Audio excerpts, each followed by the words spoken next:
Hello, and thank you for choosing ProspectX. Today, we're going to be going over the Seller Leads tab found within XForce. Got to XForce by going here on the left-hand side, and we'll go to Seller Leads by clicking Seller Leads. The first thing that we're going to see when Seller Leads loads is this list. This is a list of all of our seller leads. You get 100 per page on a larger screen. Shows a bit better on a smaller screen. It's going to be a little bit more condensed. So this is where all 3,300 of my leads live. We can, of course, do a few things just from here. We can filter our leads. Let's say, okay, I want to just see all the leads with the status new. This will now update the list. And now all leads with the status new are showing. Let's say I want to just show my leads in discovery. Of course, these will be the ones that are my lead, means I'm the lead manager. I'm under my admin account here. So you can always filter and just look at the particular leads you want to see from here on the left-hand side. Now we can export all of our leads to an Excel file. Simple as just clicking that, and the file will appear down here. And we could also import. We could single or bulk import. I'll show you both.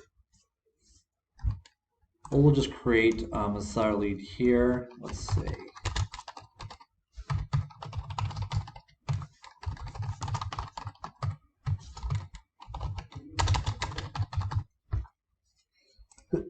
excuse me, guys. I just made a quick one here.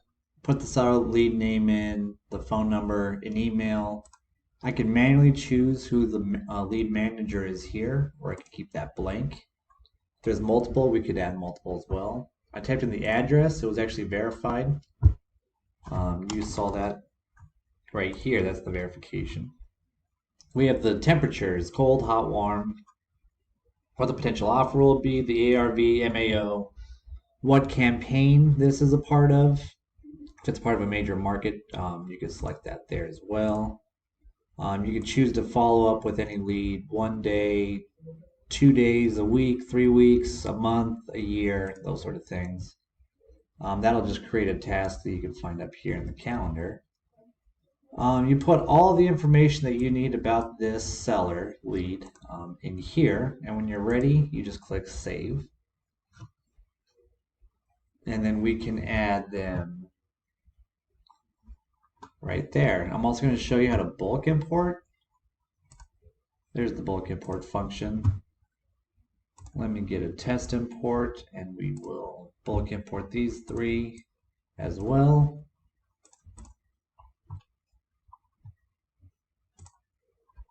We'll choose the seller name and the prospect address just for now.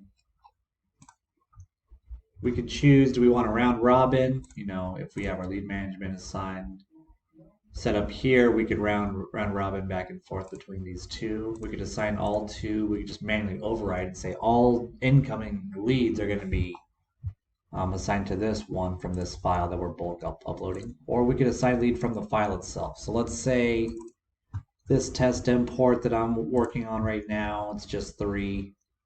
If I had one of these tabs and it was named seller lead, like lead manager, and that person was found in the system, we could just pull that information from the actual Excel file. For now, we'll just round robin them, and they can be added to the lead, or to the XForce seller lead tab. There's the 3 now. You'll see the lead manager is Hussein. That looks like it's correct. It's following the round robin. Other features that we have inside here, guys, we have the deal actions. You could do the contract offer amount. If there's a title company that you would have chose out of your title companies, you would just add that there. EMD amount, the closing cost, any other terms. You could generate an e-signature contract here.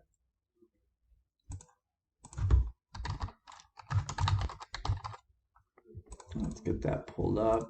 We'll show you what that looks like. You could choose to upload a contract. You could just upload one right here that's specific to the seller lead, or use the contract found in settings, which would be these ones here. This particular one to be exact. You create the document here.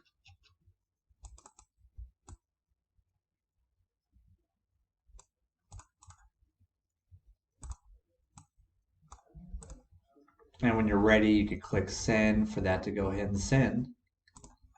Let's get back to the lead, see what else we got around here. You can create a new task directly from here. You could assign that to a particular user, and the task would be for whoever the seller lead is. Enter all required information, guys. Just make sure the start time is not in the past is the best way to put it. So if it's 12:58 right now, this can't be 12:57. Just keep that in mind, and these two times can't be the same. We could email a contract, so if we need to, we could generate the contract here. I'll show you how I generated this one. I just click that button. It says, hey, do you want from the company or dispo details? So it'll pull one or the other depending on what I choose. Then I'll create the contract. We could download and open that up as shown here. If need be, we could email, like I had said. If this lead status changes over, let's say this is now under contract, or we're just ready to send this over to transaction, we have two options: move this to under contract or send to transaction. If need be, we could run comps on this property, guys. This is just a random one that I had pulled. So use that comp tab. Make sure the address has actually been verified, and then you'll see the comp functionality be able to appear and start working.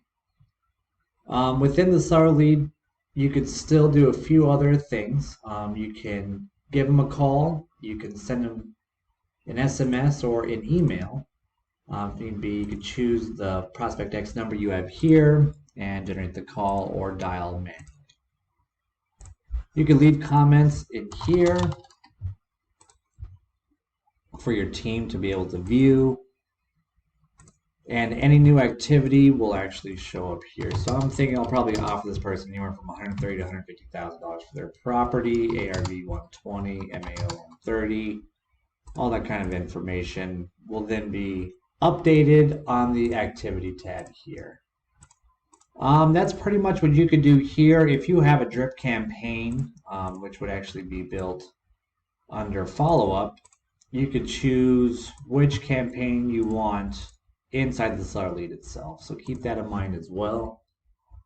You have preset call attempt and offer attempts that you can send them, SMS, email, both, or don't send either.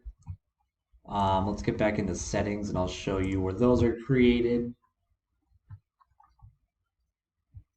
And your contact tips. So we have call attempt, email body, and the SMS body. You can configure this, add your tags here as need be.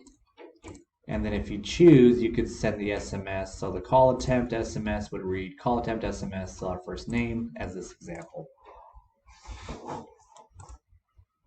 That pretty much covers the functionality within seller lead.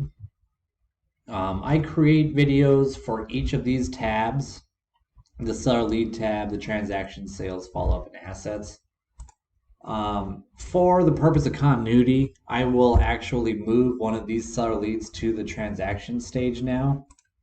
So you'll see kind of how the flow of XForce is supposed to work. So we have this seller lead, right?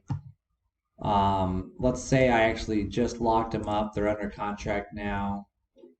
We did the contract in person. You're seeing everything update here. It's sent to transaction and inventory. You saw that note as well. So now that we're completely done with seller lead, the next video and transaction, I'll start by finding the transaction for Silly Goose at 9831 North Turquoise Avenue. Thanks for joining, guys. We'll see you on the other side.